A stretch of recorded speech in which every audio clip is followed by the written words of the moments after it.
What's up guys? I hope you are doing well. I am Veer. Welcome to Study Lord family. तो कैसे हो दोस्तों? मैं आशा करता हूँ शानदार तरीके से आप लोग अपनी लाइफ को एंजॉय कर रहे हो, अपनी सेहत, फैमिली और पढ़ाई का ध्यान काफी अच्छे से रख रहे हो। देखिए कितनी प्यारी बात बोली गई है। हम लोग किसी इंसान को अगर सक्सेस हुए आज के डेट में देखते हैं ना, तो हमको ये लगता है कि वाह यार क्या जिंदगी को एंजॉय कर रहा है। क्या आप लोगों को पता है कि उसने जो लाइफ आप लोग आज के डेट में जीने से डरते हैं, अगर मैं आप लोगों को बोलूं कि आप लोगों को ये पर्टिकुलर जो चीज है इसको 5 बार रिवाइज करना है, अगर मैं बोलूं आप लोगों को एक पेज देकर कि आप लोगों को ये जो पेज है ये बिल्कुल ऐसा का ऐसा ही इसको राइटिंग में आप लोगों को लिखना है। कोई क्वेश्चन आप लोगों को देता हूं, कोई ऐसे देता हूं, या फिर आप लोगों को एथिक्स का कोई क्वेश्चन देता हूं लिखने के लिए कि आप लोगों को ये लिखना है, तो कितने सारे आप में से लिख पाते हैं? तो जो लिख लेते हैं वो आगे निकल जाते हैं और जो नहीं लिख पाते हैं वो फिर यहीं पर ही बैठे रहते हैं और देखते हैं यार ये कितने अच्छे से लाइफ में आगे निकल गया। तो सक्सेस जो है ना, वो जो छोटे छोटे आप लोग जो स्टेप उठाते हैं, रिपीटेडली आप लोग डे बाय डे जो काम करते हैं, उसका रिजल्ट निकल के आता है, ये होता है सक्सेस। इसको बोलते हैं आप लोग कि ये सफल इंसान है। जो काम आप लोग करने से आज के में, अगर मैं बोल रहा ना कि आप लोगों को आंसर राइटिंग करना है, चाहे कुछ भी क्यों ना हो जाए, एक आंसर तो लिख के देखना ही देखना है, वीक में एक ऐसे लिखना ही लिखना है। पर लेकिन लिखते कितने हैं? मान लीजिए 50,000 ऐड हैं आज के में फेसबुक पर, लगभग 30,000 के करीब ऐड हैं जो अगर बात करें अगर टेलीग्राम पर, तो उनमें से कितने लिखते होंगे? जैसे 400 या 500 बच्चे। तो अब ये देखिए कि रिजल्ट भी उन्हीं का निकल के आता है। और जो ऐसे हैं जो छुचंदर टाइप के, एक दिन मजे मजे में जोश में आगे काम कर दिया और फिर उसके बाद में गायब हो गए, एक दिन जोश में सुबह उठ गए उसके बाद में गायब हो गए। तो इस तरीके के जो लोग हैं ना, वो कभी भी किसी पर्टिकुलर अगर एक ढंग के गोल की बात करें वो कभी अचीव नहीं कर पाते हैं। जो कि छोटे छोटे टारगेट अगर आप लोग रिपीटेडली आप लोग उनको कंटिन्यूअसली नहीं रख पाते हैं, तो लाइफ में कुछ भी प्रॉपर वे में आप लोग अचीव नहीं कर पाओगे। तो छोटी छोटी चीजें आप लोग अगर करना स्टार्ट करोगे तो ये एक बड़ा मुकाम आप लोग हासिल कर पाओगे, क्योंकि छोटी छोटी चीजों के मिलने से ही एक बड़ी चीज मिलती है। देखिए एक एक दिन जुड़ जुड़कर जब इकट्ठा होता है तो पूरा साल तैयार हो जाता है। कई सारे जब साल इकट्ठे होते हैं तो एक दशक तैयार हो जाता है, कई सारे दशक इकट्ठे होते हैं तो एक सेंचुरी तैयार हो जाती है। तो ऐसे आप लोग देखिए छोटी छोटी चीजों से मिलकर ही बना होता है हमारा शरीर, जिनको कोशिका कहते हैं। छोटी छोटी ईंट से मिलकर ही बना होता है एक घर, पूरा मकान, हाउस, जो होम स्वीट होम। तो ये सारी चीजें छोटी छोटी चीजों से मिलकर बनी होती हैं। पर जब हम लोग सक्सेस के बारे में आते हैं तो इन छोटी छोटी चीजों को इग्नोर कर देते हैं कि यार चलो आधा घंटा बैठ के एक्सरसाइज कर लेते हैं, यार चलो थोड़ा सा घूम लेते हैं, थोड़ी सी एक्सरसाइज हो जाएगी, यार आज थोड़ा सा रिवीजन कर लेते हैं। तो इस तरीके से छोटी छोटी चीजें करनी होती हैं। अगर इनको करने की एक बात आदत डाल ली तो जिंदगी में आप लोग को आप लोगों के गोल तक पहुंचने से कोई रोक ही नहीं सकता यार, किसी की हिम्मत ही नहीं है। आप लोग इंप्लीमेंट कर तो देखिए। ये है हमारी नैनो मैगजीन और ये है हमारी द हिंदू की वीडियो। डेली 2 करंट अफेयर की वीडियो आप लोगों को देखने को मिलती है। अगर आप लोग न्यू मेंबर हैं तो ये अगर आप लोग कवर कर रहे हैं तो सारा करंट अफेयर आप लोगों का कवर हो जाएगा। इसके अलावा कुछ भी आप लोगों को देखने को नहीं मिलेगा। इसके बाद इसमें आप लोगों को आंसर राइटिंग की भी प्रैक्टिस इसके साथ में हो जाएगी, एस्से राइटिंग की प्रैक्टिस इसके साथ में हो जाएगी। इवन आप लोग अगर कहीं पर इंटरव्यू देने जा रहे हैं तो उसकी भी प्रैक्टिस इसके अंदर हो जाएगी। तो इस लेवल पर आप लोगों को सारी चीजें देखने को मिलती है। तो अच्छे से फॉलो कीजिए। तैयारी करनी है तो ऐसे कीजिए कि सारी चीजें कवर हो जाए, ये नहीं कि बस एक चीज कर रहे हैं और दूसरी चीज छोड़ दे रहे हैं। तो ऐसा नहीं होना चाहिए, ठीक है। आज का लेक्चर स्टार्ट करेंगे एक शानदार इंपॉर्टेंट डे के साथ में। इसके बाद में फिर मैं आप लोगों से क्विज डिस्कस करूंगा। डे में क्या बात की जा रही है?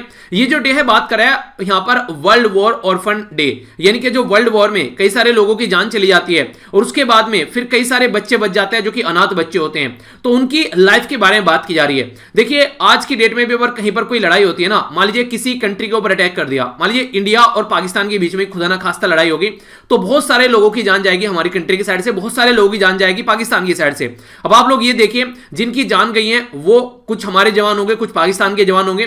तो इस तरीके से अब उनके घर में भी बच्चे होंगे। अब उनके बच्चों के बारे में कौन बात करेगा? बॉम्ब गिरा दिया किसी सिविलियन एरिया में तो वहां पर दुनिया भर के लोगों की जान चली गई, तो अब उनके भी कोई ना कोई बच्चे बच्चे होंगे, तो उनके बारे में कौन ध्यान रखेगा? उनकी बीवी के बारे में कौन ध्यान रखेगा? तो इस तरीके से बहुत सारे ऐसे लोग पीछे छूट जाते हैं जिनके बारे में ध्यान रखना काफी ज्यादा जरूरी है, ताकि उनको किसी गलत पैटर्न में डालकर उनका मिसयूज न किया जाए। तो 6 जनवरी को हर साल ये डे सेलिब्रेट किया जाता है ताकि इस लेवल पर हम लोग काम कर सकें, जो कि ये सोशल क्राइसिस देखने को मिलता है एक तरीके से वर्ल्ड लेवल पर। एक ह्यूमैनिटेरियन यानी कि इंसानियत के नाते हम लोग को इनके ऊपर फोकस देकर चलना चाहिए। और क्या क्या दशा है आज के डेट में जो ये अनाथ होते हैं उसके ऊपर फोकस देकर चलना चाहिए। अगर बात करें, देखिए अगर कोई अनाथ हो जाता है ना, एक तो इमोशनली और दूसरा सोशली, और इसी के साथ में और डिस्क्रिमिनेशन भी आप लोगों को उनका देखने को मिलेगा, यानी कि बिल्कुल अलग थलग पड़ जाते हैं सोसाइटी के अंदर। तो हमको इंक्लूड कर कर उनको चलना है। बिल्कुल ऐसे जैसे रिफ्यूजी नहीं होते कई बार अपना घर छोड़कर आ गए, क्यों? क्योंकि लड़ाई हो रही है, क्यों? क्योंकि बाढ़ आ गई, क्यों? क्योंकि सुनामी आ गई, क्यों? क्योंकि वहां पर अर्थक्वेक आ गया। घर वगैरह सब कुछ खत्म हो गया, तो ये यहां से निकलकर किसी और एरिया में जाएंगे। तो ये जो रिफ्यूजी होते हैं इनको कई बार बहुत सारी यातनाएं झेलनी पड़ती हैं, तो उनको हम लोग को एक्सेप्ट करना चाहिए ताकि सोसाइटी में उनको इंक्लूड करके चला जा सके। तो ये कुछ बातें हैं। आइए अब बढ़ते हैं डे की ओर। काफी अच्छा लगता है जब मॉर्निंग में उठकर आप लोग मेरे साथ में लेक्चर देखते हो, तो काफी अंदर से मुझे भी मोटिवेशन मिलता है। कई सारे बच्चे बोलते हैं सर मोटिवेशन कहां से आता है? यार यही तो है मोटिवेशन। जिस दिन आप लोगों को काम में मोटिवेशन नजर आ गया ना, जिंदगी ऐसे संवर जाएगी आप लोगों को पता भी नहीं चलेगा। काम करके सुबह उठे, सबसे बड़ी बात होती है सुबह उठने वाली। सुबह जो अगर मान लीजिए आप लोग 4 बजे उठ रहे हैं, 5 बजे उठ रहे हैं, 6 बजे उठ रहे हैं, 7 बजे उठ रहे हैं, उसको फिक्स कर दीजिए एक बार, ठीक है। जिसको 5 बजे उठना हो 5 बजे फिक्स कर दीजिए, जिसको 4 बजे उठना है 4 बजे फिक्स कर दीजिए। उसको फिक्स करके एक बार फॉलो करना स्टार्ट कीजिए, फिर आप लोग अंदर से मोटिवेशन देखिए कैसे निकलेगा। क्योंकि जो छोटी छोटी चीजें मॉर्निंग में आप लोग करते हैं ना, मॉर्निंग में उठना था 4 बजे, उठ रहे हैं 5 बजे या फिर 6 बजे, अब आधा माथा वैसे ही खराब हो गया, फिर अपने आप को बोलेंगे यार आज फिर लेट हो गया, तो वहीं से ही चीजें खराब होनी स्टार्ट हो जाती है। फिर अगला काम भी करने में मन नहीं लगेगा। पर लेकिन अगर पहला काम उठना था 5 बजे पर लेकिन उठ गए 4 बजे, पहले 1 घंटा अपने आप को तैयार किया, अपना जो फ्रेश हुए, अपना पानी वानी पिया अच्छे से, अपना थोड़ा एक्सरसाइज कर ली, उसके बाद में बैठ के अपना लेक्चर वगैरह देखे, इस तरीके से अगर कर रहे हो तो अंदर से मोटिवेशन आएगा, निकल के अपने आप ही आएगा यार, कहीं बाहर जाने की जरूरत नहीं पड़ी। क्योंकि आप लोगों को पता होगा आप लोगों ने कुछ अच्छा किया जो आप लोगों ने अब तक नहीं अचीव किया था। इस तरीके से देखिए, तो मोटिवेशन को अंदर ढूंढिए, बाहर मत ढूंढिए। इंपॉर्टेंट क्वेश्चन है ये, डायरेक्ट क्वेश्चन एग्जाम में बन सकते हैं या फिर इनसे आप लोगों को किसी भी क्वेश्चन के अंदर स्टेटमेंट देखने को मिल सकती है। और बिना ऑप्शन को एक बार आंसर देना सीख लेना, वहां तो आप लोगों को लड्डू मिलेगा बिल्कुल रखा हुआ, ऑप्शन मिलेंगे, उसमें से छांटना है, उसमें से चूज करना है, ठीक है। तो यहां पर बात की जाए एक पर्टिकुलर जोन के बारे में, इसको एक जोन के नाम से पुकारा जाता है। इसमें 26 यानी कि 26 यूरोपियन कंट्री है जिनको द्वारा ऑफिशियली अपना जो पासपोर्ट है और जो बॉर्डर कंट्रोल एरिया है वो म्यूचुअली इन्होंने अबोलिश कर दिया है। अबोलिश का मतलब कैसे ही खत्म कर दिया है। यानी कि अगर मैं आप लोगों से बात करूं, जैसे कि अगर बात करें हमारी कंट्री के बारे में, अपनी कंट्री का मैप हो गया ये, हमारी कंट्री में 28 स्टेट हैं। हम लोग बोलें कि हमारी कंट्री में जो 28 स्टेट हैं, बिल्कुल स्टेट की बाउंड्री को खत्म कर दो, ठीक है। तो कोई भी कहीं भी रहे उसको बोलेंगे कि इंडिया के अंदर रह रहा है, कोई स्टेट है ही नहीं है, बस एक कंट्री हो गई इंडिया। तो इस तरीके से कोई कहीं आ जा सकता है, कोई दिक्कत नहीं है। तो इसको एक नाम दिया गया है, ये यूरोपियन के अंदर एक जोन है। तो डिस्कस करूंगा डिटेल में, कई सारी इंटरेस्टिंग चीजें और मैप बेस्ड क्वेश्चन भी आप लोग यहां से बन सकते हैं, उसके बारे में बात करूंगा। जिब्राल्टर ट्रीटी क्या है? ये जिब्राल्टर ट्रीटी जो है, जिसके तहत यहां पर जो ग्रेट ब्रिटेन है उसके तहत यहां पर जो जिब्राल्टर वाला एरिया है ये अपने कंट्रोल में लिया गया। इसको यहां पर एक ट्रीटी का नाम है, ये ट्रीटी का नाम आप लोग को बताना है। ये 1713 में ट्रीटी देखने को मिली थी। क्वेश्चन बन जाएगा, आप लोग बोलेंगे यार ये कहां से क्वेश्चन आगे निकल के, अभी बैकग्राउंड में न्यूज में है तो क्वेश्चन तो बने गए। तो अगर आप लोगों को ढंग से तैयारी करनी है, करंट अफेयर का बैकग्राउंड पढ़ना स्टार्ट कर दो, सिलेक्शन ना हुआ तो मुझे बता देना, मेहनत करो तो सही यार। एक बार जब मेहनत करने स्टार्ट कर दोगे सारी चीजें आप लोगों के पैरों में पड़ी फिरेंगी। आगे यहां पर बात की जा रही है एक राज्य के बारे में, हमारी कंट्री में, उसने ये बोला कोविड-19 ने कमर तोड़ दी है यार अर्थव्यवस्था की। तो हमको आज की डेट में, आगे आने वाले टाइम में अपनी राज्य के अंदर सारी जो दुकानें हैं, जो कमर्शियल जो भी स्टैब्लिशमेंट है, उनको ओपन रखना है 24/7। अगर 24/7 आप लोग उनको ओपन रखते हैं, यानी कि 24 घंटे 7 दिन हफ्ते में अगर आप लोग उनको ओपन रखते हैं, तो आप लोग ये देखिए अगर 24 घंटे चीजों को ओपन किया जा रहा है तो 8-8 घंटे अगर कोई पर्टिकुलर पर्सन काम करेगा तो एक ही जगह पर, उसी पोजीशन पर एक ही जगह पर काम करने के लिए 3 लोगों की जरूरत पड़ेगी। यानी कि जहां पहले एक बंदा काम कर रहा था अब वहां पर 3 बंदों को जॉब मिल जाएगी। तो इसके प्रोडक्शन भी बढ़ेगा, तो एक्सपोर्ट भी बढ़ेगा। तो ये कौन सा राज्य है जिसके द्वारा soap and commercial establishment act 1961 के तहत यहां पर ये इसको राउंड द क्लॉक खोलने की बात की गई है आने वाले 3 साल के लिए कम से कम। इंडिया यानी कि हमारी कंट्री के द्वारा अर्जेंटीना के साथ में यहां पर मिड लास्ट ईयर में एक यहां पर भी लिथुएनियम को लेकर एक तरीके का एग्रीमेंट साइन किया गया था। तो जो लिथुएनियम है यहां पर ये काफी इंपॉर्टेंट है। जैसे आज के में बैटरी बनाने के बारे में बात करते हैं और भी कई सारे इसके उपयोग हम लोग देखेंगे, पर लेकिन वर्ल्ड में सबसे ज्यादा लिथुएनियम प्रोड्यूस करने वाली 2 कंट्री के नाम बताना है। अर्जेंटीना तीसरे नंबर पर है। तो ये क्वेश्चन है आप लोगों के सामने। देखिए क्वेश्चन आप लोगों से कैसे पूछेंगे, मैप बेस्ड क्वेश्चन बन जाएगा क्योंकि अर्जेंटीना के द्वारा साइन किया है हम लोगों ने, तो पूछ लेंगे कहां पर ये लोकेटेड पड़ता है, कौन कौन सी कंट्री का बॉर्डर इसके साथ में टच करता है। तो इस तरीके से आप लोग यहां पर देख सकते हैं। नेक्स्ट यहां पर इंपॉर्टेंट क्वेश्चन बन जाएगा जियोग्राफिकल इंडिकेशन के बारे में। तो इसके बारे में बात करेंगे। बात की जा रही है यहां पर, यह है चेंगली कोडन नेंद्रन बनाना, जिसको फेमसली यहां पर चंगली कोंडन के नाम से भी आप लोग जानते हैं। ये बनाना यानी कि केले की एक वैरायटी है जो कि कल्टीवेटेड की जाती है किस पर्टिकुलर एरिया में, आप लोगों को ये बताना है। जो कि यहां पर जो चंगेजा कोडू ये विलेज का एरिया का नाम है, डिस्ट्रिक्ट और राज्य का नाम आप लोगों को बताना है। ये रिसेंटली अभी न्यूज में किस लिए है वो हम लोग डिस्कस करेंगे। हमारी कंट्री में जो नेशनल म्यूटोलॉजिकल कॉन्क्लेव है 2021, ये किसके द्वारा ऑर्गेनाइज कराया गया है? जो कि ये एक तरीके फिजिकल लैबोरेटरी हमारी कंट्री में न्यू दिल्ली में, इसके द्वारा ऑर्गेनाइज कराया गया है। डायरेक्टरेट ऑफ एजुकेशन के बारे में बात की जा रही है। इनके द्वारा भी बोला गया कि स्कूल का बैग जो है उसका वेट कितना होना चाहिए। तो हमारी कंट्री में एक पॉलिसी लाई गई है कि स्कूल का बैग पॉलिसी 2020, यानी कि बच्चों के ऊपर जो वेट पड़ता है ना, गधे की तरीके से बच्चों के ऊपर बैग ला दिया जाता है। चाहे कुछ पढ़ना हो चाहे ना पढ़ना हो, बस सारी किताबें लेकर आनी है, ऐसा नहीं होना चाहिए। तो ये किसके द्वारा रिलीज किया है कि बच्चे के जो बैग है उसका वेट इतना होना चाहिए जितना जरूरी है। इसी के साथ में अभी रिसेंटली काफी बुरी कंडीशन देखने को मिली, 1400 के करीब जो माइग्रेटरी बर्ड है यहाँ पर वो मृत पाई गई यहाँ पर। ये अभी इसके बारे में कुछ पता नहीं चल रहा है, अनएक्सप्लेन्ड कोज है यहाँ पर। कहां पर है ये यहाँ पर पोंग डैम। पोंग डैम कहां पर है, डायरेक्ट क्वेश्चन बन जाएगा। 2-3 डैम यानी कि बांध के नाम दे देंगे और बोलेंगे कहां कहां पर ये लोकेटेड है, तो इसके बारे में भी हम लोग डिटेल में यहां पर जानेंगे। तो काफी इंटरेस्टिंग न्यूज है, आइडिया रखना। आगे बढ़ते हैं, इंटरनेशनल न्यूज है नेक्स्ट। यहां पर डे हम लोग ऑलरेडी देख चुके हैं, क्विज देख चुके हैं। अब बात करते हैं इंटरनेशनल न्यूज के बारे में। कौन सी न्यूज है काफी डिटेल में डिस्कस करूंगा, कई सारे क्वेश्चन आप लोग बन सकते हैं। यहां से क्वेश्चन पूछ लेंगे, ब्रेक्जिट क्या है। ब्रेक्जिट है ब्रिटेन का यूरोपियन यूनियन से बाहर निकलना। ब्रेक्जिट की वजह से कई सारी और मुद्दे यहां पर सामने निकलकर खड़े हो गए आने के बाद में। तो वो क्या क्या मुद्दे हैं, अभी यहां पर एक पर्टिकुलर एरिया न्यूज में जिसको बोलते हैं जिब्राल्टर। आखिर जिब्राल्टर ये है क्या और कहां पर लोकेटेड है, तो ये हो गया ऊपर स्पेन और यहां पर है जिब्राल्टर जो मेडिटेरेनियन सी के अंदर देखने को मिलेगा। स्टेट ऑफ जिब्राल्टर का भी नाम आप लोगों ने सुना होगा। स्टेट यहां पर एक वाटर का नैरो एरिया होता है जो कि 2 वाटर बॉडी को टच करता है, ठीक है। नीचे हो गया मोरक्को। अगर आप लोग इसको प्रॉपर वे में देखना चाहते हैं तो आइए आप लोगों को लेकर चलता हूं ग्लोब के ऊपर। तो ई है हमारा गोला, तो इस गोले पे अगर आप लोग देखेगा, आप लोगों को देखे चलता हूं यूरोप के अंदर। पहले अपनी प्यारी कंट्री देखिए, इसके कंपेयर में आप लोग चीजों को देखा कीजिए तो ज्यादा लंबे समय तक आप लोग चीजों को याद रख पाएंगे। यूरोप के अंदर जब आप लोग जाएंगे तो यूरोप और अफ्रीका के बॉर्डर पर आप लोगों को लेकर चलता हूं। ये हो गया स्पेन ऊपर और नीचे हो गया यहां पर मोरक्को। बीच में छोटा सा आप लोगों को देखने को मिल रहा है जिब्राल्टर, ठीक है। तो जिब्राल्टर ये पर्टिकुलर एरिया है। इंटरेस्टिंग बात क्या यहां पर क्या है कि जो जिब्राल्टर है यहां पर ये ओवरसीज टेरिटरी है किसकी, ब्रिटेन की। आप लोगों को पता है ब्रिटेन ने काफी लंबे समय तक काफी सारी कंट्री के ऊपर रूल किया है, तो उन्हीं में से एक जिब्राल्टर भी है यहां पर ये। तो जिब्राल्टर अभी यहां पर क्यों न्यूज में है, वो इसलिए न्यूज में है क्योंकि ब्रिटेन यानी कि यूके जो है वो ऑलरेडी बाहर निकल गया यूरोपियन यूनियन से। अब जब तक यहां पर ये यूरोपियन यूनियन का पार्ट था, जब तक जो जिब्राल्टर था यहां पर ये एक तरीके से यूरोपियन यूनियन के अंदर आसानी से इसको इंक्लूड किया जा रहा था और यहां पर आसानी से लोग आ जा सकते थे, कोई दिक्कत देखने को नहीं मिलती थी। पर लेकिन अब ये बाहर निकल गया है, तो जितना फ्रीक्वेंटली आप लोग यूरोपियन यूनियन के अंदर आ जा सकते हैं, अब यहां पर जिब्राल्टर उसका पार्ट है जो कि यूके का, तो क्या ये पॉसिबल हो पाएगा, तो उसी के चलते यहां पर अभी बात की जा रही है। तो अभी जो ब्रिटेन का भी एग्जिट हुआ यहां पर जो कि यूरोपियन यूनियन से न्यू ईयर की ईव पर, तो उसके चलते यहां पर अभी ये देखने को मिला है जो बातें जो निकल कर आ रही है, तो उसमें ये बातें बताई जा रही है कि अब इसको कैसे लेकर चलना है। यानी कि अब आप लोगों को जो जिब्राल्टर वाला एरिया है उसको कैसे लेकर चलना है, क्योंकि जिब्राल्टर वाला एरिया काफी ज्यादा फेमस एरिया है और खासकर काफी लार्ज स्केल पर सी के थ्रू जो यहां पर एक तरीके से एक जगह से दूसरी जगह पर जो रास्ता जाता है, तो बहुत लार्ज स्केल पर इसको ऑल ओवर वर्ल्ड के द्वारा यूज किया जाता है। तो यहां पर ऑफिशियली इसको ये बोलने की कोशिश की जा रही है कि जो जिब्राल्टर है यहां पर ये यहां पर पार्ट रहेगा जिसको बोलते हैं शेंगेन जोन, ठीक है। तो ये कौन सा जोन है, पहले इसके बारे में आप लोग देखिए, मैप में दिखाऊंगा, आसानी से आप लोग इसको समझ पाएंगे।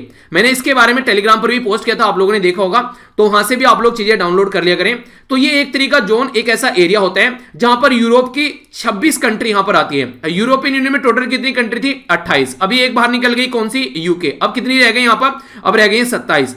तो यहां पर जो कंट्री है उनमें से भी आप लोगों को देखने को मिलेगा कुछ कंट्री ऐसी हैं जो कि इसका पार्ट है और कुछ कंट्री नहीं है। तो 26 कंट्री टोटल मिलाकर यहां पर पार्ट है। ये सारी कंट्री कोशिश करती हैं कि कॉमन वीजा पॉलिसी फॉलो करे। अगर बाहर से कोई यहां पर आ रहा है तो एक बार वीजा ले ले और जो ये आप लोगों को एरिया देखने को मिल रहा है ना, इस एरिया में सारे में घूमकर चला जाएगा वो पर्सन। तो जो यहां पर ये वाला आप लोगों को एरिया देखने को मिला है जो लार्ज स्केल का एरिया है, तो यहां पर यूरोपियन यूनियन के भी मेंबर है यहां पर ये, ठीक है। आप लोग देखते हैं स्पेन जो है यूरोपियन यूनियन का पार्ट है। अब जिब्राल्टर जो है वो बाहर निकल गया यूरोपियन यूनियन से, सॉरी यहां पर है, ठीक है। तो अब आप लोग इसको कैसे लेकर चलेंगे, तो इसी के ऊपर यहां पर अभी मुद्दा देखने को मिल रहा है। तो स्पेन ये बोल रहा है कि ये इस एरिया का पार्ट होना चाहिए, यहां पर शेंगेन एरिया का पार्ट होना चाहिए, ताकि इसको आने वाले टाइम में इसको एक तरीके से यूरोपियन के अंदर जैसे फ्रीक्वेंटली मूवमेंट जो होता है उसको उस तरीके से कंटिन्यू किया जा सके। तो अब ये देखने वाली बात है। नेक्स्ट जो यहां पर जो ये ब्लू कलर आप लोगों को देखने को मिल रहा है, ये वो एरिया जो कि यूरोपियन यूनियन के तो पार्ट नहीं है, ठीक है। पर जो शेंगेन एरिया है उसमें ये यहां पर यस बोलते हैं, ठीक है। बाकी जो नेक्स्ट जो यहां पर जो ग्रीन कलर देखने को मिल रहा है उसमें बात की जा रही है कि यूरोपियन यूनियन का तो ये पार्ट है, पर लेकिन अगर देखें यहां पर तो शेंगेन का एरिया का पार्ट नहीं है। तो इस तरीके से ये अलग अलग एरिया में आप लोगों को यहां पर डिवीजन देखने को मिलेगा, ठीक है। तो स्विट्जरलैंड जो आप लोग यहां पर देखने को मिल रहा है, याद रखना स्विट्जरलैंड जो है वो यहां पर यूरोपियन यूनियन का पार्ट नहीं है। कंफ्यूज मत होइएगा, ठीक है। तो काफी इंपॉर्टेंट क्वेश्चन है, कई बार पूछ ले जाते हैं। इसी के साथ में अगर बात करें यहाँ पर नॉर्वे भी यूरोपियन यूनियन का पार्ट नहीं है, आइसलैंड भी यूरोपियन यूनियन का पार्ट नहीं है, ठीक है। बाकी जो ये ग्रीन एरिया जैसे रोमानिया हो गया, ठीक है, बुल्गारिया हो गया, तो ये जो एरिया है यहाँ पर आयरलैंड हो गया, ये यूरोपियन यूनियन का तो पार्ट है, पर लेकिन जो सिंगजियान वाला जो एरिया बोला गया है उसका पार्ट नहीं है, जो कि कॉमन वीजा पॉलिसी फॉलो करता है। इनका मतलब ये कि अगर आप लोगों ने फिनलैंड में एंट्री कर ली ना, तो पूरे यूरोप में घूम के निकल जाना, कोई आप लोग कुछ नहीं बोलने वाला है। तो इस तरीके से टूरिस्ट एक्टिविटी को भी काफी अच्छे लेवल पर सपोर्ट किया जाता है। तो बोला यह जा रहा है कि जिब्राल्टर को भी यहां पर इस पर्टिकुलर एरिया का पार्ट रखो, जो कि ब्रिटिश की ओवरसीज टेरिटरी है। ओवरसीज टेरिटरी एक तरीके से वो टेरिटरी होती है जो कि इसके पास्ट में कनेक्ट नहीं है। जैसे ब्रिटेन तो ये हो गया, यूके यहां पर ये हो गया, पर लेकिन इसकी ओवरसीज टेरिटरी है अलग अलग देखने को मिलेगी। कुछ दिनों पहले आप लोगों को याद होगा, हम लोगों ने डिस्कस किया था साउथ जॉर्जिया और साउथ सैंडविच आइलैंड, तो ये भी ब्रिटेन की ओवरसीज टेरिटरी है। अभी आप लोगों से डिस्कस करूंगा फोल्क आइलैंड के बारे में। अभी यहां पर फोल्क आइलैंड के बारे में जब हम लोग डिस्कस करेंगे तो आप लोगों को देखने को मिलेगा ये काफी ज्यादा मुद्दा है ब्रिटेन के और यहां पर अर्जेंटीना के बीच में, ठीक है। हमारी कंट्री में पूछा जाए तो क्या कोई ब्रिटिश ओवरसीज टेरिटरी है, तो ब्रिटिश इंडियन ओशियन टेरिटरी के नाम से यहां पर जो ब्रिटेन की टेरिटरी है इंडियन ओशियन के अंदर भी, तो याद रखिएगा इसको, क्वेश्चन कई बार बन जाते हैं। तो ये वो चीज है जो डायरेक्ट पूछ ली जाती है। बरमुडा ट्रायंगल के बारे में आप लोगों ने सुना होगा, ये भी ब्रिटेन की ओवरसीज टेरिटरी है। केमन आइलैंड के बारे में सुना होगा, ये भी ब्रिटेन की ओवरसीज टेरिटरी है। तो ये कुछ एरिया है जो खासकर जो न्यूज में रहते हैं, ये मैंने आप लोगों को मोटे मोटे तौर पर बता दिए। क्वेश्चन बने तो ये मत बोलना कि ये किसी ने बताया नहीं था कभी, ठीक है। आगे चलें, यहां पर जो बात की जा रही है जिब्राल्टर जो है, जिब्राल्टर के बारे में अगर बात करें तो यहां पर बात की जा रही है कि कॉन्स्टिट्यूट किया गया था 2006 के तहत। यहां पर जिब्राल्टर जो है वो सेल्फ गवर्निंग एक तरीके से डिफेंस फॉरेन रिलेशन या फिर दूसरे एरिया से, बट लेकिन बाकी के जो एरिया हैं वो यहां पर ब्रिटिश के अंडर रहेंगे। यानी कि अगर बात करें यहां पर जो रेस्पॉन्सिबिलिटी है डिफेंस और फॉरेन, ये इनको छोड़कर रिमेनिंग विद रहेगा यहां पर ब्रिटिश गवर्नमेंट के साथ में। तो जिस तरीके से चाइना के अंदर देखते हैं ना, चाइना में जब हांगकांग की बात करते हैं तो चाइना का तो पार्ट है हांगकांग, पर लेकिन रियलिटी में हांगकांग के अंदर डेमोक्रेसी है, चाइना के अंदर तो डेमोक्रेसी नहीं है। तो ऐसे आप लोग इसको अंडरस्टैंड कर सकते हैं। कुछ और बातें आप लोगों को यहां पर बताता हूं। 1704 के अंदर में एंग्लो डच फोर्स के द्वारा कैप्चर किया गया था जिब्राल्टर वाला एरिया, ठीक है। तो इसके चलते यहां पर ये ट्रीट करके एक ट्रीटी साइन की गई थी 1713 में। इसके तहत यहां पर जो इसके तहत यहां पर जो ये ट्रीटी के तहत जो ग्रेट ब्रिटेन है इसके अंडर में यहां पर आ गया था जो जिब्राल्टर। तो हिस्ट्री में आप लोगों से क्वेश्चन पूछा जाएगा कि ये उट्रिच जो ट्रीटी है वो किसके लिए है, तो यहां पर जिब्राल्टर के लिए थी, जो कि ब्रिटेन के द्वारा जिब्राल्टर को अपने कंट्रोल में लिया गया था। शेंगेन एरिया क्या है, यहां पर ये कहां पर लोकेटेड है, क्या रीजन है यहां पर, उसके लिए स्टेटमेंट अगर आ जाए तो इसके बारे में भी क्वेश्चन बन सकता है। तो वर्ल्ड में अगर बात करें, यहां पर बोला जा रहा है कि हाफ द वर्ल्ड जो सी बोन ट्रेड है, इनके जो पास होता है सी के रास्ते के थ्रू, वो जिब्राल्टर वाले एरिया से होकर गुजरता है। तो इसलिए आप लोग इसकी इंपोर्टेंस यहां पर समझ सकते हैं। टूरिस्ट एक्टिविटी के पॉइंट ऑफ व्यू से, कार्गो के पॉइंट ऑफ व्यू से, रिफ्यूलिंग के पॉइंट ऑफ व्यू से काफी इंपॉर्टेंट है। जिब्राल्टर जो है ये 6.7 स्क्वायर किलोमीटर का एरिया है, जो कि 1.2 किलोमीटर का जो लैंड है वो स्पेन के साथ में टच करता है। अभी मैंने आप लोगों को दिखाया ना, ऊपर हो गया स्पेन और नीचे हो गया मोरक्को। आप लोगों से पूछ लेगा कि मोरक्को और स्पेन के बीच में कौन सा स्टेट है, तो स्टेट ऑफ जिब्राल्टर, ठीक है। तो इस तरीके से क्वेश्चन बन सकता है। एक क्वेश्चन ऐसे बन जाएगा कि जो मेडिटेरेनियन सी है उसको नॉर्थ अटलांटिक ओशन के साथ में कौन कनेक्ट करता है यहां पर, तो स्टेट ऑफ जिब्राल्टर। तो इस तरीके से भी क्वेश्चन बन जाएगा। तो किसी भी तरीके से क्वेश्चन पूछ ले जाए तो मुझे नहीं लगता कि अब आप लोगों के हाथ से वो क्वेश्चन छोड़ना चाहिए, ठीक है। बाकी अगर बात करें मोरक्को के साथ में, यहां पर ये मैरीटाइम बाउंड्री शेयर करते हैं, मेडिटेरेनियन सी के साथ में आप लोग को देखने को मिलेगा यहां पर ये जो यहां पर आप लोग देखते हैं ये हो गया मेडिटेरेनियन सी, ठीक है। तो एग्जैक्ट लोकेशन इसकी यहां पर हो गई, ये कोना आप लोग देखिए। पर लेकिन एक इंपॉर्टेंट बात यहां पर बोली गई है कि no connect with the Atlantic Ocean, यानी कि no contact with the Atlantic Ocean. Atlantic Ocean के साथ में इसका खुद का कोई कॉन्टैक्ट नहीं है, ठीक है। यानी कि एक तरीके से ये मेडिटेरेनियन सी में ज्यादा आप लोगों को देखने को मिलेगा, जो कि उसके साथ में सराउंडेड है। पर लेकिन जो स्टेट के बारे में बात करें, जिब्राल्टर स्टेट, तो वो कनेक्ट करता है मेडिटेरेनियन सी को अटलांटिक ओशन के साथ में। तो दोनों में कंफ्यूज मत होना, कोई बड़ी बात नहीं है, छोटी सी चीजें सुन लेना एक बार और ढंग से, कंफ्यूजन नहीं होना चाहिए बिल्कुल भी, ठीक है। नेक्स्ट जो न्यूज है उसके बारे में हम लोग बात करते हैं। काफी इंटरेस्टिंग न्यूज है और काफी डिटेल में बात करूंगा। बात की जा रही है डिजास्टर मैनेजमेंट के बारे में। आखिर ऐसा क्या हो गया कि डिजास्टर के बारे में हम लोग बात कर रहे हैं। अभी यहां पर देखने को मिला फ्लड, कहां पर फ्लड देखने को मिली, ये फ्लड अभी जो देखने को मिली, बेसिकली जो फ्लड को अंडरस्टैंड करने की कोशिश की जा रही है एक तरीके से, ऐसा आप लोग यहां पर बोल सकते हैं।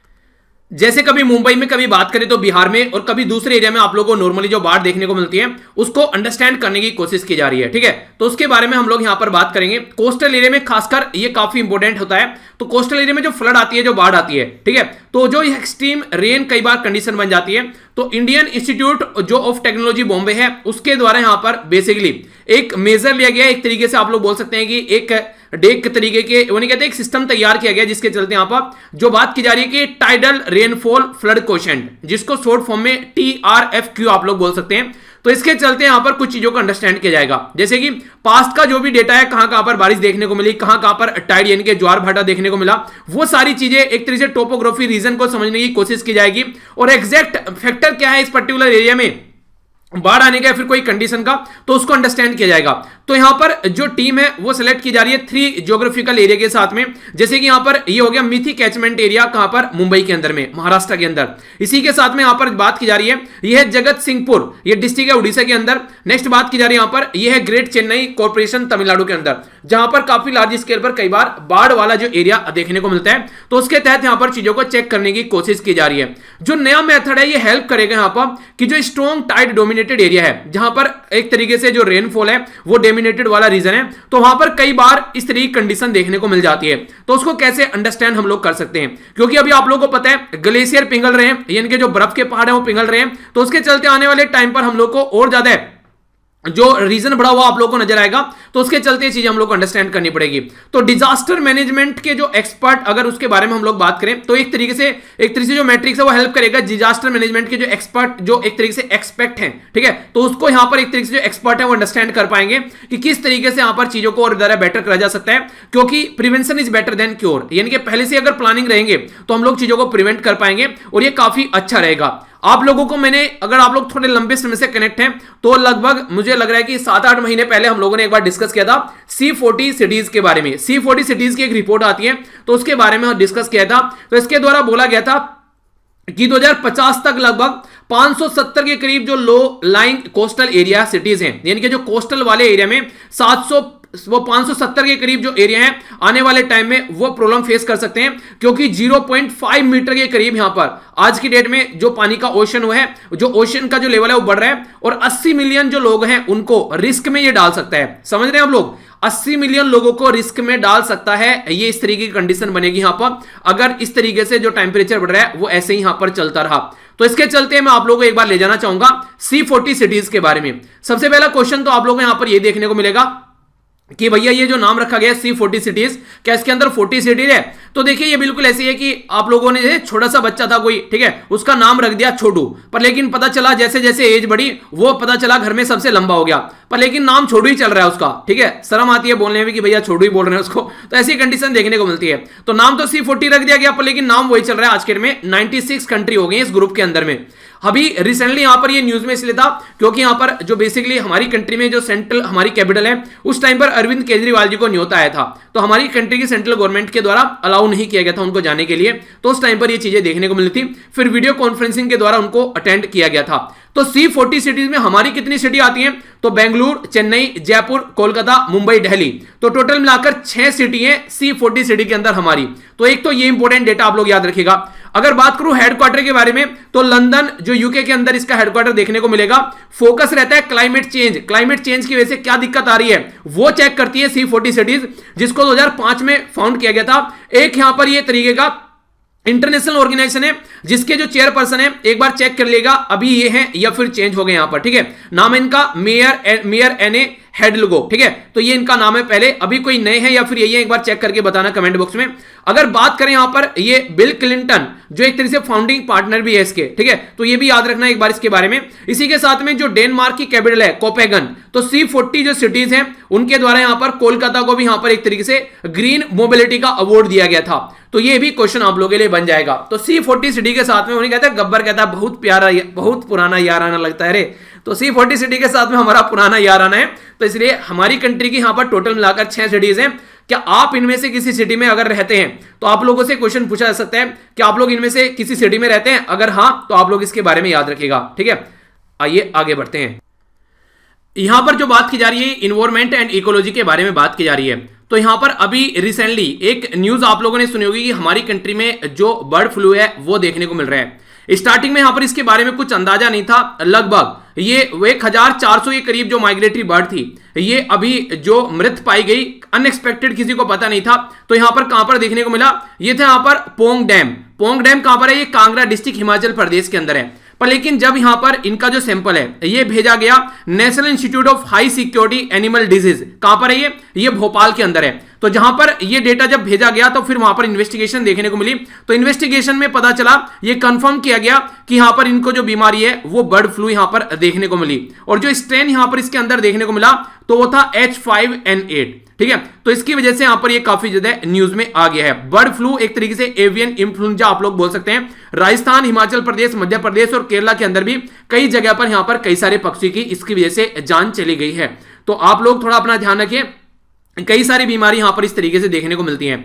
पोंग डैम जो है यहां पर ये ब्यास, जो बेसिकली ये ब्यास डैम के नाम से भी इसको जानते हैं, क्योंकि ब्यास रिवर जो है ये यहां पर इसके ऊपर देखने को मिलता है, ठीक है, हिमाचल प्रदेश के अंदर। लेक जो है यहां पर ये एक तरीके से जो क्रिएट की गई डैम के द्वारा, तो महाराणा प्रताप सागर का नाम आप लोगों ने सुना होगा, ठीक है। यहां पर एक बर्ड सेंचुरी भी है जो याद रखना, जिसकी वजह से काफी ज्यादा न्यूज में आ गया है। वाटर स्टोरेज और इरिगेशन फैसिलिटी और हाइड्रो इलेक्ट्रिक जो जनरेशन है, बेसिकली आप लोग बोल सकते हैं कि मल्टीपर्पज प्रोजेक्ट के लिए यहां पर यूज किया जाता है, तो ये भी इंपॉर्टेंट है। यहां पर वाइल्ड लाइफ जो अथॉरिटी है उनके द्वारा जो सैंपल सेंड किए गए, मैंने भी बताया आप लोगों को, तो ये यहां पर भोपाल के अंदर इसको सेंड किया गया, तो जिसके चलते यहां पर कॉज ऑफ डेथ का जो पता चला तो ये बर्ड फ्लू यहां पर निकल कर आया। तो क्वेश्चन पूछ लिया जाएगा कि high security animal disease laboratory कहां पर है, ये भोपाल के अंदर है। तो ये भी एक इंपॉर्टेंट क्वेश्चन आप लोगों से डायरेक्ट बन सकता है यहां पर, तो कोई कंफ्यूजन नहीं होना चाहिए, बिल्कुल डिटेल में आप लोगों के सामने यहां पर न्यूज है। तो यहां पर ये हो गया हिमाचल प्रदेश, और यहां पर मध्य प्रदेश, और ये हो गया भोपाल, ठीक है, जहां से ये चीजें सैंपल का जो पता चला बाद में, ठीक है। तो ये थी कुछ बातें, आगे बढ़ते हैं।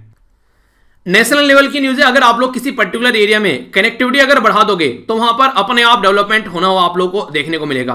तो बात की जा रही है कैंप गौड़ा इंटरनेशनल एयरपोर्ट के बारे में। तो इंडियन रेलवे के द्वारा जो खासकर सदर्न वेस्टर्न रेलवे जोन है स्टार्ट किया गया यहां पर ऑपरेटिंग ट्रेन सर्विस, जो बेंगलुरु सिटी स्टेशन टू जो न्यू बुल्ट, अभी यहां पर ये था यहां पर कैंप गौड़ा इंटरनेशनल एयरपोर्ट, जो कहां पर है, यहां पर देवानहली जो रेलवे स्टेशन होल्ट है, वहां से आप लोगों को कनेक्टिविटी नजर आएगी।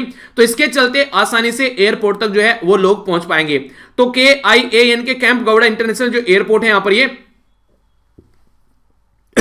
सॉरी, तो इंडियन जो रेलवे ट्रेन है यहां पर वो लोकेट करेगा कैंप गौड़ा इंटरनेशनल एयरपोर्ट के पास में, जिससे कि कनेक्टिविटी बढ़ाई जाएगी। तो जो एयरपोर्ट है operator Bangalore international airport limited, इसी के साथ में यहां पर ये एक तरीके से जो कंप्लीशन होगा ये हैंडओवर किया जाएगा रेलवे स्टेशन। तो इस तरीके से यहां पर कहीं ना कहीं आप लोग बोल सकते हैं, जैसे बोला जा रहा है कि जो बेंगलोर सिटी से रेलवे स्टेशन से अगर यहां पर इस तक पहुंचा जाता है तो 10 रुपए रहेंगे पैसेंजर ट्रेन के लिए, और एक्सप्रेस के लिए 30 रुपए यहां पर देखने को मिलेंगे।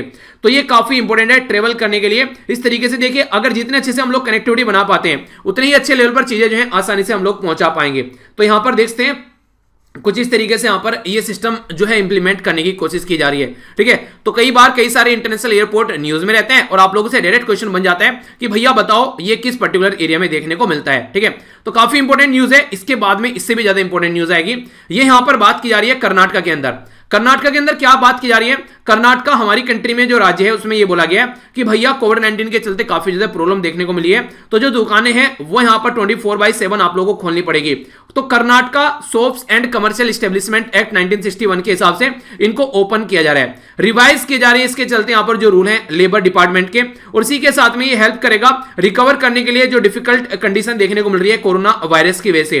परमिट करेगा कि जो शॉप है यहां पर ये कमर्शियल जो एस्टेब्लिशमेंट है, ताकि यहां पर इंप्लॉयमेंट अगर दिया जा रहा है 10 और मोर पर्सन को ऑपरेट कर सके यहां पर 24/7। आप लोग ये समझिए, मान लीजिए आज के डेट में जैसे SLV फैमिली है, ठीक है, तो SLV फैमिली में मान लीजिए आज के डेट में 10 बंदे काम कर रहे हैं, ठीक है। तो 10 बंदे काम करेंगे, एक ऑफिस हम लोगों ने स्टेब्लिश कर लिया, तो मॉर्निंग में आएंगे वो 10 बंदे और इवनिंग में चले जाएंगे अपना 8 घंटे काम करके, ठीक है। पता चला अब 24/7 खोलने की बात आ गई है, तो अब यहां पर 10 की जगह हम लोग क्या करेंगे, 30 बंदों को यहां पर एक तरीके से काम दे पाएंगे, क्योंकि एक तरीके से जो 24 आवर में जो यहां पर एक शिफ्ट होगी तो 8-8 घंटे की शिफ्ट होगी। तो इस तरीके से जो 8 घंटे वाला मॉर्निंग का करके चला जाएगा, फिर दूसरा आएगा और फिर नाइट वाला आएगा। तो इस तरीके से यहां पर 3 गुना लोगों को इंप्लॉयमेंट यहां पर मिल पाएगा। तो ये काफी इंपॉर्टेंट है। तो इसी के चलते जो टाइम जो यहां पर बेसिकली आने वाले टाइम तक इसको बोला गया कि 2024 तक का इसका एक्सटेंशन है अभी, तो देखते हैं फिर आगे कैसे यहां पर चीजें चल पाती हैं। इसी के साथ में यहां पर जो आगे बात करें तो वीक के अंदर फिक्स किया गया कि 48 घंटे काम करना है, ठीक है।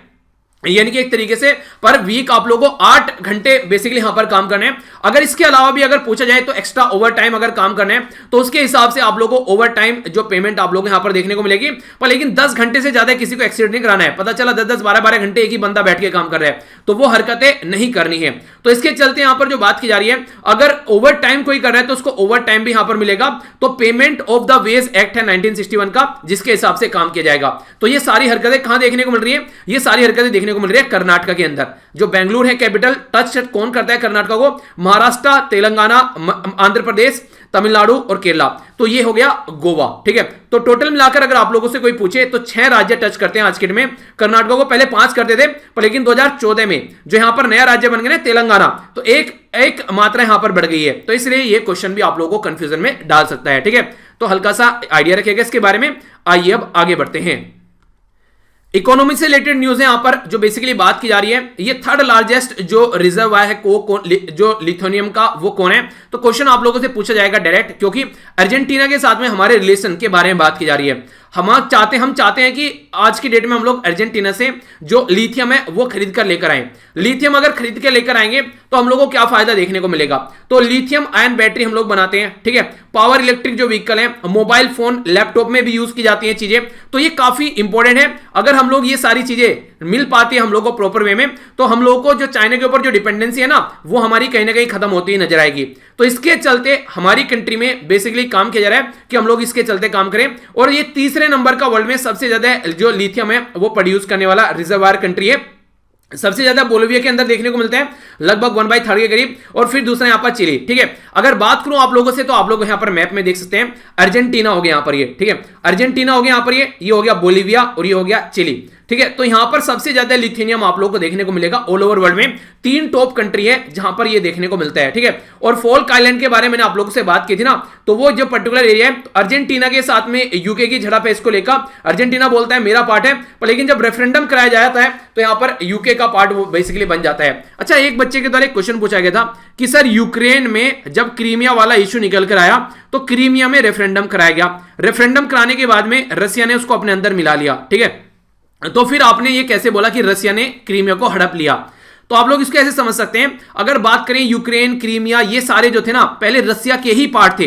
तो आज के दिन में जो वहां पर इतनी कम्युनिटी है, जो लैंग्वेज है, वो सारी चीजें हैं, तो वो रसियन ही मैक्सिमम आप लोगों को वहां पर चीजें देखने को मिलती हैं। तो अगर वहां पर रेफरेंडम कराया जाता है तो नॉर्मल सी बात है कि वो रसिया को ही सपोर्ट करेंगे, क्योंकि हर एक चाहता है कि एक पावरफुल इंसान के साथ में रहे। ठीक है, यानी कि कौन नहीं चाहता है कि यूएसए के साथ में अपने रिलेशन अच्छे बनाकर रखे जाए, तो पावरफुल इंसान के साथ में रहना पसंद करता है। तो इसका मतलब ये हो गया कि जो छोटा कोई कंट्री है उसको तोड़ तोड़ कर आप लोग खत्म करो रेफरेंडम करा कर, क्योंकि एक तरीके से होता है ना कि आज की डेट में कि यहां पर किसी पर्टिकुलर कंट्री के साथ में अगर मिल जाते हो तो वहां पे ज्यादा सिक्योरिटी रहेगी, ज्यादा अच्छे से इंप्लॉयमेंट आप लोगों को देखने को मिलेगा। तो वो तो वोट डालेंगे जनता को तो अपने फायदे के बारे में बात करनी है। तो इस तरीके से आप लोग अंडरस्टैंड कर सकते हैं। ठीक है, तो कोई कंफ्यूजन यहां पर नहीं होना चाहिए इसको लेकर। ओके, तो यहां पर जो बात की जा रही है हमारी कंट्री में, ये है यहां पर कांजी विदेश इंडिया लिमिटेड जो है ये इनोग्रेट की गई थी 2019 में इस पर्टिकुलर पर्पज के लिए, ताकि हम लोग लिथियम है उसको हम लोग लेकर आ सकें। तो इसी के चलते जो यहां पर नाल्को, हिंदुस्तान कॉपर और इसी के साथ में मिनरल एक्सप्लोरेशन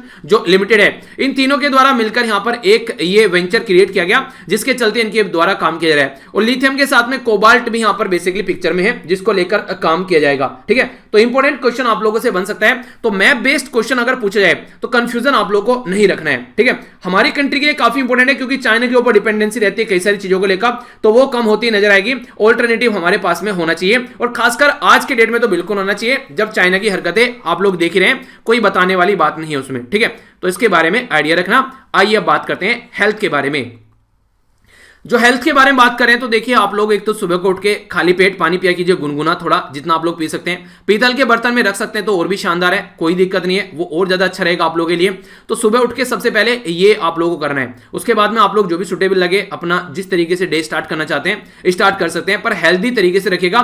मॉर्निंग में कुछ फल फ्रूट्स खा सकते हैं, बनाना वगैरह हो गया, एप्पल हो गया, अमरूद भी आज के दिन में आप लोगों को देखने को मिलते हैं। जो सीजनल फ्रूट होते हैं वो आप लोग जरूर लिया कीजिए। ठीक है, तो बात की जा रही है CSIR, national institute of interdisciplinary science and technology, जिसको NIIST बोलते हैं। तो ये जो है यहाँ पर कहां पर है, ये केरला के अंदर है, केरला के अंदर है। इसके द्वारा अभी यहाँ पर कंडक्ट की गई नई स्टडी, जिसके चलते जो बनाना के जो ग्रिस्ट हैं और एक तरीके से जो ग्रेनुअल है उनके द्वारा डेवलप किया गया यहाँ पर एक तरीके से नरेंद्र बनाना जो रो है उससे चीजें निकाली जा रही हैं। आज के डेट में देखें, अगर आप लोग देखें हमारी कंट्री में आज से नहीं है, पहले टाइम से ही, जैसे हल्दी हो गई या दूसरे कोई प्रोडक्ट हो गए, उनसे हम लोग कई सारे प्रोडक्ट निकाल कर लेकर आते हैं। तो यहां पर इसी तरीके से इनके द्वारा चीजें निकाल कर लाई जा रही है ताकि ये इस तरीके से काम कर सके। जैसे मान लीजिए गेहूं कहीं पर नहीं है तो ऑल्टरनेटिव आप लोग इसको ले सकते हैं। उस तरीके से जो प्रोजेक्ट है वो रिजेंबल कर रहे हैं यहाँ पर जो रावा एंड द ब्रोकन जो व्हीट है उसके साथ में, यानी कि जैसे गेहूं खाते हैं ना ब्रोकन व्हीट, जैसे दलिया वगैरह आप लोग खाते हैं, तो उसके साथ में कंपेयर करने की कोशिश की जा रही है। तो इस तरीके से हेल्दी डाइट आप लोगों को देखने को मिलेगी। तो ये बोला गया है NIIST के द्वारा। रीजन क्या है? रीजन ये कि देखिए आज के डेट में हेल्थ के ऊपर काफी फोकस किया जा रहा है कोविड-19 के चलते, क्योंकि पता है prevention is better than cure, यानी कि अगर बीमारी लगने से पहले आप लोग अपने आप को प्रोटेक्ट कर पाते हैं तो सबसे ज्यादा बेटर है। तो क्यों फालतू की कंडीशन में पड़ना है, तो इसी के चलते ये फोकस किया जा रहा है। तो इसी के साथ में हेल्प करेगा मेकिंग उपमा। नेक्स्ट यहां पर जो मिक्स किया जाएगा विद बनाना पाउडर के साथ में, तो यहां पर मिल्क, कोकोनट मिल्क के साथ में, तो एक हाई हेल्दी ड्रिंक भी इसकी बनाई जा सकती है। तो अच्छे स्वास्थ्य के ऊपर फोकस किया जा रहा है, इसलिए यहां पर ये सारी चीजें सामने निकल कर आई है। जो मैंने अभी आप लोगों से क्वेश्चन भी पूछा था, ठीक है, तो इसके बारे में आप लोग यहां पर याद रखिएगा, जो कि आप लोग से डायरेक्ट क्वेश्चन पूछा जा सकते हैं। क्योंकि जो मैं आप लोगों से बात करूं यहां पर इस बनाना की जो वैरायटी है उसके बारे में, इसको ज्योग्राफिकल इंडिकेशन यानी कि भौगोलिक संकेतक का दर्जा भी मिल चुका है। ये आप लोगों से डायरेक्ट क्वेश्चन पूछा जाएगा, ठीक है। तो भौगोलिक संकेतक का दर्जा इसको ऑलरेडी मिल चुका है। तो ये क्वेश्चन आप लोगों से अगर न्यूज में है बैकग्राउंड में, तो इस तरीके से भी क्वेश्चन आप लोगों से पूछा जाएगा। तो ये हेल्थ के पॉइंट ऑफ व्यू से यहां पर यूज किया जा रहा है। बाई प्रोडक्ट जो बनाना से निकाला जा रहा है, पाउडर बनाया जा रहा है, तो अच्छे से उसको यूज किया जा सकता है। और खासकर जिसका वेट कम है उसके लिए बनाना काफी अच्छा रिकमेंड किया जाता है कि शाम को दूध के साथ में 2 केले आप लोग खाकर सोइए, तो वेट आप लोगों को जल्दी ही बढ़ता हुआ नजर आएगा, ठीक है। तो ये भी एक इंपॉर्टेंट जो इंफॉर्मेशन है। बाकी जो बनाना है यहाँ पर इसकी वैरायटी है, यहाँ पर ये चंगाली कोडन जो नेंद्रेन बनाना, ठीक है, इसको यहाँ पर चंगाली कोडन के नाम से भी आप लोग जानते हैं, चंगाली कोडन, ठीक है। तो ये जो बनाना की वैरायटी है कहां पर पाई जाती है? केरला के अंदर यहाँ पर ये आप लोग को देखने को मिलती है। इसी के साथ में यहाँ पर एक रिवर है जिसका नाम है यहाँ पर भ्रतपुजा, ठीक है। तो ये रिवर है जिसके बैंक पर यहाँ पर ये कल्टीवेट किया जाता है। जो ये बेसिकली जो ये वैरायटी है यहाँ पर, इससे डिश भी तैयार की जाती है। जैसे कि यहाँ पर बात की जा रही है एविल, ठीक है, तो एविल एक तरीके से और थोरन, ठीक है, तो ये भी यहाँ पर कंज्यूम की जाती है। ये यहाँ पर जो बेसिकली यूज जो देखने को मिलता है केरला के अंदर, ठीक है। तो कुछ बेसिक इंफॉर्मेशन है, क्वेश्चन बने यहाँ पर जीआई टैग के रिलेटेड अगर इस तरीके से, तो कंफ्यूजन नहीं होना चाहिए माइंड में, ठीक है। आइए अब बात करते हैं ज्योग्राफी के बारे में। तो यहाँ पर जो बेसिकली एक टेंपल न्यूज में आ गया है। देखिए अगर टेंपल हो गया, मस्जिद हो गया, गुरुद्वारा हो गया, ये मैक्सिमम आप लोगों को देखने को मिलेंगे पॉलिटिकल गेन के लिए। तो 16th सेंचुरी का यहाँ पर ये एक राम तीर्थम जो टेंपल है, बेसिक राम तीर्थम एक तरीके से जो टेंपल है यहाँ पर अभी, जिसका नाम है यहाँ पर यह है कोडन, ये यहां पर जिसका नाम है ये है कोडंडरमा स्वामी टेंपल। हिंदी में आप लोग इसको बोल सकते हैं कोडंडरम स्वामी टेंपल, ठीक है। तो इसके अंदर अभी जो मूर्ति है वो टूटी ही पाई गई। तो जिसके चलते जो यहां पर जो तेलुगु देशम पार्टी है, बीजेपी भारतीय जनता पार्टी है, और वाईआरएस कांग्रेस जो रूलिंग पार्टी है आज के डेट में, वो यहां पर मैक्सिमम पॉलिटिकल फायदा उठाने के लिए जो है उसमें कूद पड़े कि ऐसा कैसे हो गया, क्या हो गया, फलान ढिमकाना। तो वो सारी चीजें आप लोगों के काम की नहीं है। जो ये इसके अंदर तस्वीर थी वो लॉर्ड राम की थी यहाँ पर। ये तो हिस्टोरिकल जो राम तीर्थम जो टेंपल है यहाँ पर, ये 12 किलोमीटर के करीब देखने को मिलता है यहाँ पर, जो बेसिकली वजिन ग्रम, ठीक है। तो यहाँ पर जो वजिन ग्रम है उससे यहाँ पर आप लोगों को देखने को मिलेगा। तो ये अभी वेंडलाइज की गई यहाँ पर ये, तो इसके चलते यहाँ पर ये न्यूज में आ गई। ये 2020 हो गया, यहाँ पर 21 नहीं होगा, ठीक है। तो ये स्मॉल पॉन्ड के अंदर इसका एक पोर्ट पाया गया, जिसके तहत यहां पर ये फिर से न्यूज में आ गई है, ठीक है। तो इसके बारे में आप लोग याद रखिएगा। ये बात जो की जा रही है आंध्र प्रदेश के बारे में। तो राम तीर्थम जो विलेज है यहां पर, ये है नल्ली मारला, ठीक है, नल्ली मारला, ठीक है। तो मारल, या फिर देखिए कई बार ये ऐसी प्रोनाउंसिएशन रहती है जो थोड़ी बहुत गड़बड़ हो जाती है। तो ये सारी चीजें देखिए थोड़ा सा इसको आप लोग एक तरीके से माइंड में किए। कई सारे बच्चे बोलते हैं कि सर किस तरीके से प्रोनाउंस कर देते हैं। साउथ इंडिया के जो नेम है वो कई सारे आप लोगों को देखने को मिलते हैं, ठीक है। तो अलग अलग प्रोनाउंसिएशन होता है, इसमें कोई दिक्कत नहीं होती है। हाँ, थोड़ा सा प्रैक्टिस करोगे बोलने की 1-2 बार तो वो फिर भूल जाते हैं। कई सारी टंग ऐसी होती है एक तरीके से कोई शब्द बोल नहीं पाते हैं, ठीक है। तो वो भी चीजें देखने को मिलती है। तो बेसिकली इन्फॉर्मेशन आप लोगों के माइंड में क्लियर होनी चाहिए। ये सब चीजें ज्यादा काउंट मत किया करो, क्योंकि पता होना चाहिए कि एग्जैक्टली चल क्या रहा है, ठीक है। तो इसी के साथ में अगर बात करें यहाँ पर जो राम तीर्थम है जिसके बारे में बात कर रहे हैं हम लोग यहाँ पर, ये एक जो एरिया है ट्रेडिशनल जो कनेक्टेड है लॉर्ड श्री राम यानी कि भगवान राम के साथ में। तो इसके चलते यहाँ पर ये अभी काफी ज्यादा न्यूज में आ गया है।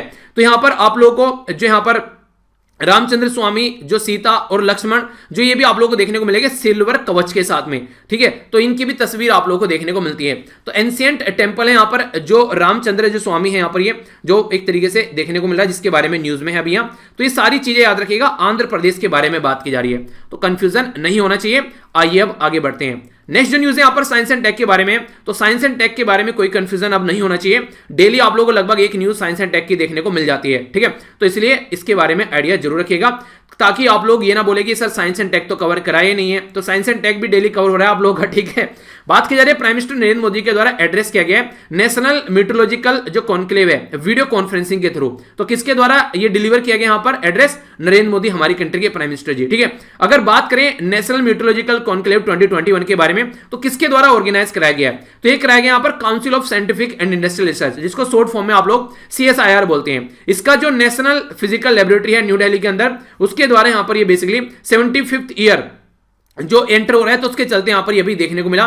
थीम रखी गई यहां पर जो metrology for inclusive growth of the nation, यानी कि हमारी कंट्री के ग्रोथ में क्या रोल प्ले यहां पर कर सकती है।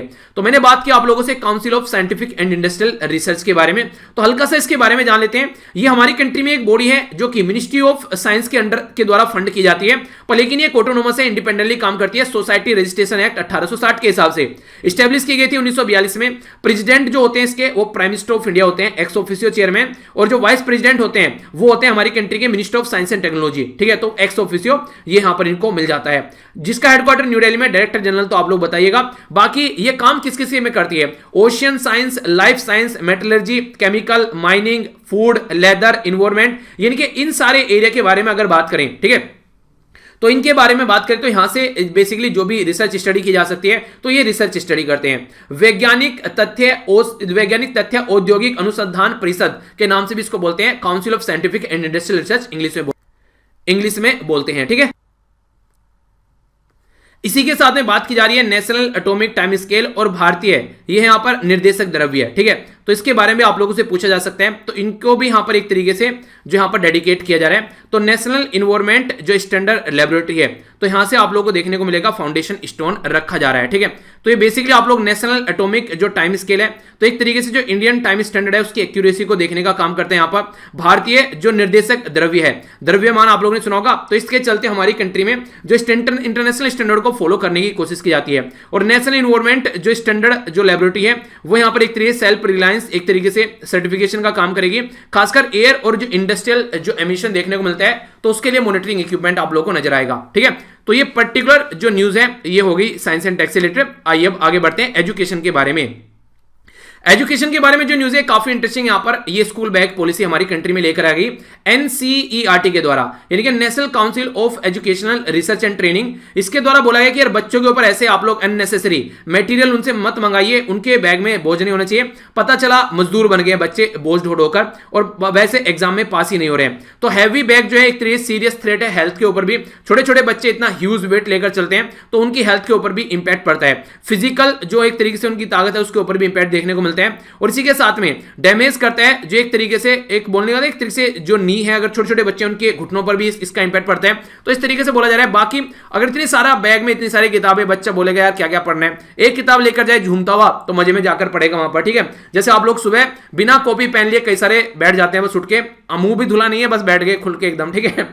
तो इस तरीके से मजा आता है पढ़ने में, चलो भैया कोई रोक टोक नहीं है। पर पता चला मैं आप लोगों को बोलूं कि सुबह को प्रॉपर वे में नहा धोकर, ड्रेस पहनकर, कॉपी लेकर, टेबल चेयर पर बैठकर, पेन लेकर जो भी बोलूं उसको लिखना है प्रॉपर वे में, तो कैसा लगेगा? आधे भाग जाएंगे आज ही, ठीक है। तो इस तरीके से आप लोग अंडरस्टैंड कर सकते हैं। तो जो बच्चों को मजे में पढ़ाए और बच्चों को भी इंटरेस्ट जनरेट आए, तो वो ज्यादा बेटर है।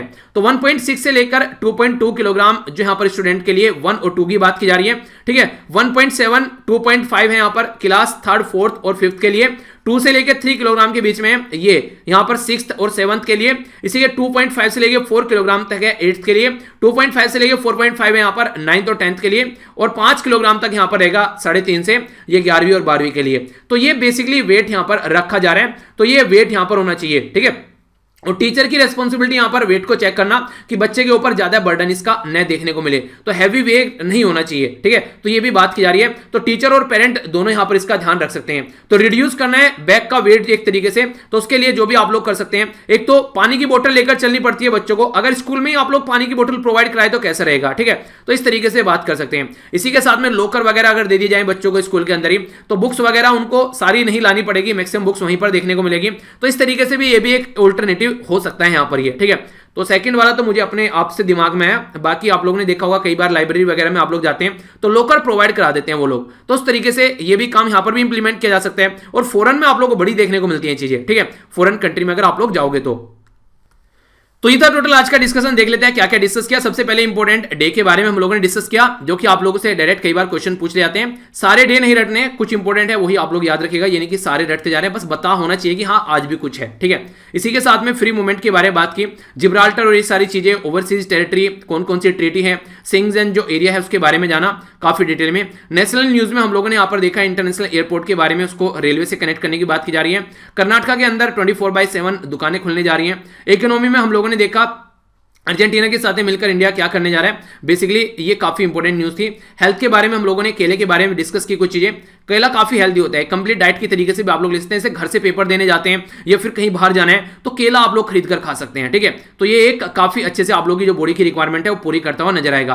राम तीर्थम टेम्पल के बारे में हम लोगों ने यहाँ पर डिस्कस किया, इसके बारे में समझा। साइंस एंड टेक्नोलॉजी में जो हम लोगों ने बेसिकली बात की, ये नेशनल म्यूटोलॉजिकल कॉन्क्लेव होता है एक तरीके से मिलकर बात करना, संघ आप लोग बैठक बोल सकते हैं, ठीक है। CSIR के बारे में भी देखा, एजुकेशन में बच्चों के ऊपर जो बर्डन है वो समझा। नेक्स्ट हम लोगों ने यहाँ पर माइग्रेटरी बर्ड से रिलेटेड जो अभी न्यूज थी वो जानी हम लोगों ने कुछ बेसिक इंफॉर्मेशन के साथ में। डिजास्टर मैनेजमेंट में हम लोगों ने समझा किस तरीके से क्या कंडीशन है, और C40 सिटीज के बारे में आप लोगों को न्यूज देखने को मिली। तो कोई कंफ्यूजन नहीं होना चाहिए, काफी डिटेल में हम लोगों ने डिस्कस किया। आइए अब क्वेश्चन को अटेम्प्ट कीजिए और फिर रिवीजन करूंगा, रिवीजन छोड़ के मत जाना, ठीक है, तो वरना फिर सही नहीं होगा, ठीक है। एक एक को बताऊंगा फिर मुर्गा बनाऊंगा सबको, ठीक है, तो इसलिए मत छोड़ के जाना है, रिवीजन कर लिया करो। कौन सा जोन है जिसमें 26 कंट्री जो है वो म्यूचुअल बॉर्डर को एबोलिश कर चुकी हैं। जिब्राल्टर जो है वो किस ट्रीटी के तहत यहां पर ग्रेट ब्रिटेन का पार्ट बना था। कौन सा राज्य है जिसमें ओपन करने की बात की जाए 24/7 जो सोप वगैरह ओपन की जाएगी। अर्जेंटीना सबसे ज्यादा तीसरे नंबर पर यहां पर जो लिथियम प्रोड्यूस करते हैं। दो सबसे बड़ी कंट्री कौन सी है। हम लोगों ने बनाना के बारे में बात करें जिसका नाम है यहां पर चेंगालीकोडन, ठीक है। तो ये बेसिकली ये फेमस वेराइटी है, तो किस पर्टिकुलर राज्य में देखने को मिलती है। नेशनल मीटरोलॉजिकल कॉन्क्लेव जो है ये किसके द्वारा ऑर्गेनाइज कराया गया है। इसी के साथ में यहां पर बात की जा रही है नेशनल बैग पॉलिसी के बारे में, किसके द्वारा रिलीज की गई है। ये यहां पर पेंग डैम कहां, यहां पर पोंग डैम कहां पर है ये आप लोगों को बताना है, ठीक है। तो ये है आप लोगों के सामने। आइए अब कल के कुछ क्वेश्चन है उनको हम लोग रिवीजन कर लेते हैं। आप लोगों को ये बताना है 5% टैक्स जो है वो किसके द्वारा अभी यहां पर हटाने की बात की गई है, जो वुमेन सैनिटरी प्रोडक्ट होते हैं उनके ऊपर। Drug controller general of India किस मिनिस्ट्री के अंडर में आते हैं। Union earth and the science के द्वारा भी इनोग्रेट किया गया मीटोलॉजिकल मेड सेंटर कहां पर इनोग्रेट किया गया। इसी के साथ में यहां पर एक कमिटी बनाई गई थी जिसने यहां पर रिमिशन ऑफ द ड्यूटीज और टैक्सेस के बारे में बात की थी एक्सपोर्ट प्रोडक्ट के ऊपर, ताकि एक्सपोर्ट को बढ़ाया जा सके। कौन थे इसके अध्यक्ष। इसी के साथ में हम लोगों ने सैचुरेटेड ट्रांस फैट के बारे में बात की थी, ट्रांस फैटी एसिड के बारे में। तो यहां पर ये फिलहाल 5% है, 3% कब तक और 2% कब तक करने की बात की जा रही है, ताकि लोगों की हेल्थ को सही एक तरीके से कंट्रोल किया जा सके। WHO के द्वारा ट्रांस फैट को कब तक एलिमिनेट करने की बात की जा रही है। पिज्जा, बर्गर, चाउमीन जो ऐसी चीजें खाते हैं ना, इसमें होता है ट्रांस फैट, जो हार्ट अटैक का बहुत बड़ा रीजन होता है आज के डेट में। पुलिस K9 सेल के बारे में बात की, किस मिनिस्ट्री के अंडर में आता है। CROPC क्या है, जिसके तहत यहां पर हम लोगों ने बात की थी कि लाइटनिंग की वजह से बहुत सारे लोगों की जान चली जाती है, तो ये रिपोर्ट इसके द्वारा प्रस्तुत की गई थी।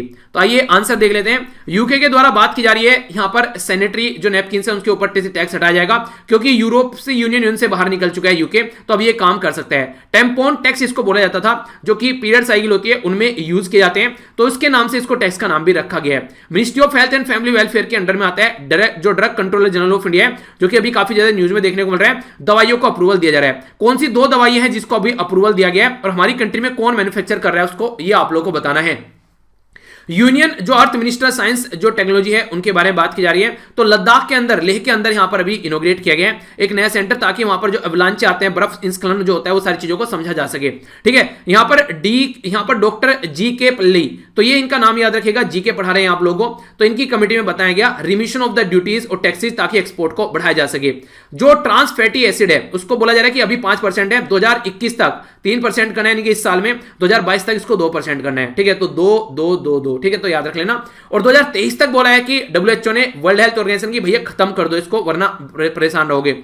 पुलिस की केनाइन सेल जो है यहाँ पर मिनिस्ट्री ऑफ ये होम के अंदर में आती है। और क्लाइमेट रेजिडेंस ऑब्जर्विंग जो सिस्टम प्रमोशन काउंसिल है उसके द्वारा बोला गया है कि लाइटनिंग की वजह से कितने सारे लोगों की जान जा रही है, ठीक है, तो ये भी आप लोग आइडिया रखेगा, डायरेक्ट क्वेश्चन बन जाते हैं। तो सारी पीडीएफ इकट्ठी यहाँ पर मिल जाएगी। अगर लग रहा है कि लेक्चर फायदा पहुंचा रहा है तो यहाँ से पीडीएफ डाउनलोड कर लेना। और लेक्चर को लाइक कर आज रोल नंबर की तरीके से आप लोग यूज कर सकते हैं। जिस नंबर पर लेक्चर को लाइक करते हैं अपना रोल नंबर काउंट कर सकते हैं, यानी कि आप लोग अटेंडेंस भी दे सकते हैं। बच्चे के द्वारा बोला गया सर अटेंडेंस लिया करो, तो अपने आप अटेंडेंस दे लो यार, ठीक है। बाकी लेक्चर को ज्यादा से ज्यादा बच्चों तक आप लोग पहुंचाइए। जितने ज्यादा अच्छे से मॉर्निंग में उठ पाते हैं आप लोगों को भी काफी फायदा देखने को मिलेगा। तो इस तरीके से आप लोग के जो इन्वायरमेंट है वहां पर अच्छे लोग डिस्कशन करते हुए नजर आएंगे। ट्विटर, इंस्टाग्राम, फेसबुक पर भी कनेक्ट हो सकते हैं अगर आप लोग यहाँ पर हैं। वैसे अकाउंट बनाने की जरूरत नहीं है, अगर नहीं है जब एग्जाम क्लियर हो जाए फिर खूब अकाउंट बना लेना यहाँ पर आकर, अभी जरूरत नहीं है, ठीक है। बाकी ये candle lose nothing by lightning the another candle, अगर आप लोगों ने कुछ सीखा है और किसी को सिखाओगे तो आप लोगों को कुछ नहीं बिगड़ेगा। आसपास सफाई रखिए, पानी और पेड़ पौधों को सेव कीजिए, पॉलिथीन और प्लास्टिक वगैरह बिल्कुल यूज नहीं करना है। मिलता हूं नेक्स्ट लेक्चर में। बड़ों को नमस्ते, छोटों को प्यार, छोटी सी लाइफ एंजॉय करार, तब तक के लिए